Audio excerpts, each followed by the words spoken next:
Okay, my name is Michael Reed. I'm an associate with Barry Fox's office, and I'm a licensed architect in the state of Louisiana. What I'm going to start off by going through today is the spiral stair code out of the IRC 2012.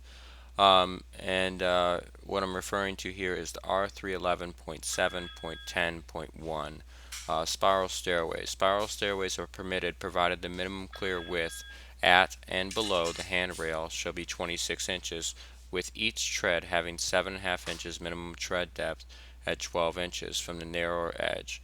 All treads shall be identical and the rise shall be no more than 9.5 inches. A minimum headroom of 6 feet 6 inches shall be provided. As you can see here, this riser height is higher than the normal riser height for a straight run. Um, and that's because the code recognizes that as someone is walking up a spiral stairway, they are turning at the same time, so that it's more comfortable for the riser to be higher, the rise to be higher. And they also allow for less headroom clearance than a typical straight run, which allows for 6 foot 8 inches, and that is because spiral stairways collapse on themselves as you return up, which you'll witness with our spiral stairway. So they allow for 6 foot 6 inches. Um, so the IRC 2012 is adopted by it's the standard for code, and it's adopted. It's used internationally. It's used in Orleans Parish as well as in Shreveport. Um, so it's kind of the standard, and it's what we use as a standard of care for designing different elements as architects.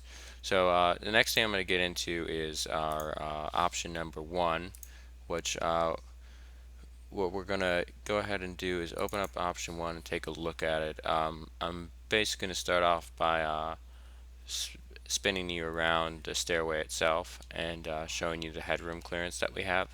And if you refer, option one is going to be your 570 sheets. Option two is going to be your 580 sheets, and option three is going to be your 590 sheets. So now that we have this open, let's go ahead and take a look. Um, in here itself, we have uh, some ribbons that basically run around this staircase. And as you can see, there are different colors to indicate different heights. If you refer to your legend on A571, the red refers to 6 foot 6 inches, the yellow refers to 6 foot 8 inches, and the green refers to 6 foot 10 inches. So what I'm going to show you next is how we measured this, and I'm going to go ahead and bring this red ribbon down 6 foot 6 inches and just show you where it's hitting. Okay. Okay. So as you can see here, this is the red ribbon, and it's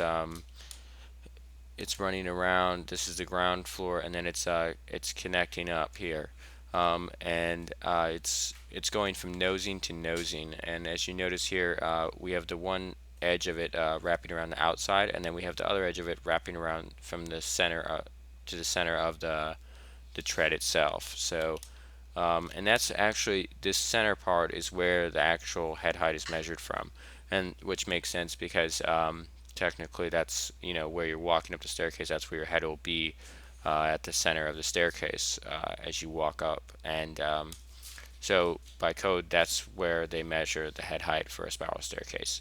Okay, so let's now go back up with this red ribbon 6 feet 6 inches. And as you can see, we're measuring from nosing to nosing. And I'm going to move this up 6 foot 6 inches. Okay, so now we're going to start up at the top here, and as you can see, the minimum head height is 6 feet 6 inches by that red ribbon, and we are wrapping around here. This man in this that's on the intermediate landing here, he is 6 feet 6 inches, and you can see that he's ready to go down the staircase with ease. So now we're going to wrap this around right here, and you can see, as you can see, each one of these indicates the head height, and we are exceeding that minimum head height clearance. We're right around, this green ribbon right here is 6 foot 10, so we're right around 6 foot, probably about 7 feet roughly throughout the staircase. And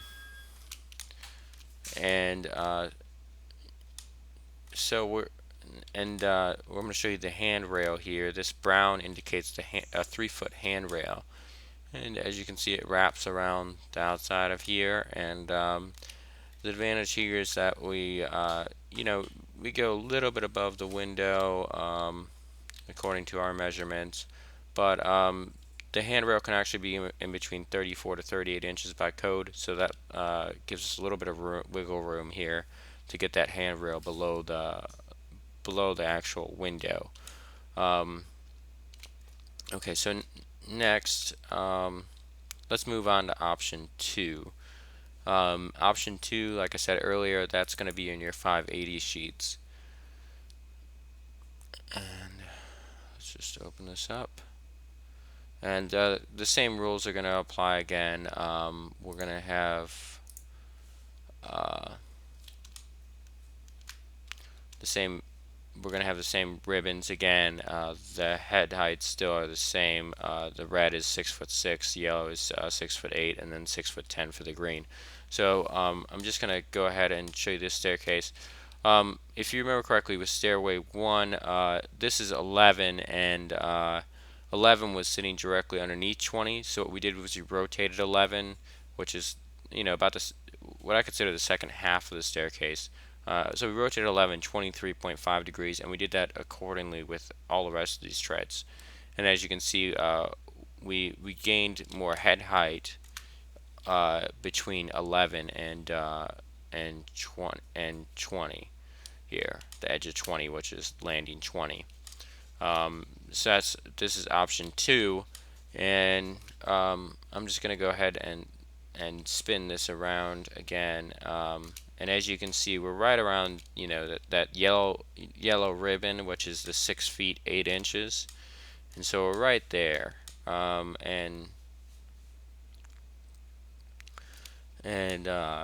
For this staircase, so we're meeting and exceeding the minimum head height clearance. And the same thing with the handrail again.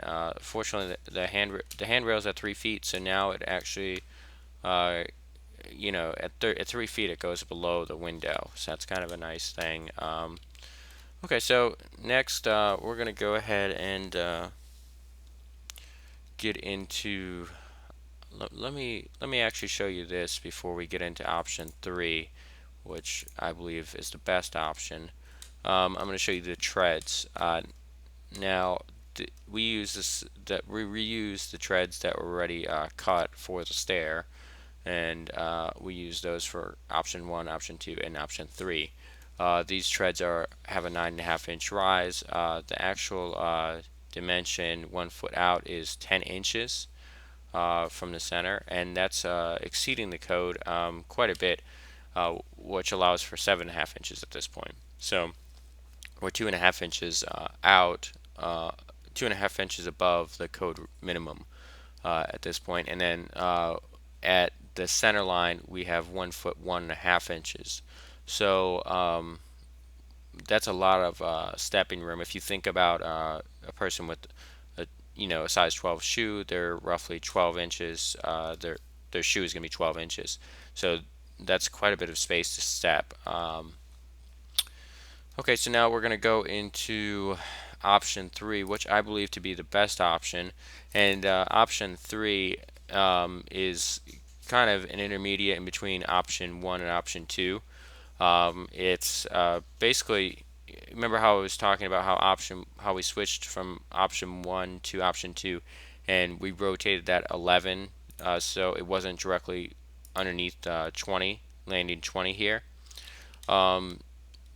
So we rotated this one 11, so now it's not directly underneath there, but we rotated 11.5 degrees, so we split the difference basically is what we did. And so now you can see that this is honestly the best option that we have in my opinion. And these are the ribbons, same thing applies. These would be, and option 3 is your 590 sheets, by the way. So so when you look at these ones, the red is again 6'6", 6'8", and then 6'10". So we're gonna go ahead and look at this, and I'm gonna wrap it around. We're right around we're above 6'8" consistently, right around 6'10" for this staircase. So a 6'6" person would easily be able to descend down this stair without a problem, because remember, we're measuring this from nosing to nosing, and as they step down, they're going to have 6'10" of clearance. So that's where we're at with this one. And then the other advantage too is you can see this handrail, the 3-foot handrail, it still goes below the window here, and we can also put that to 34 inches. So this is that's our last and final option, and our best option in my opinion. Thank you, and we look forward to talking to you.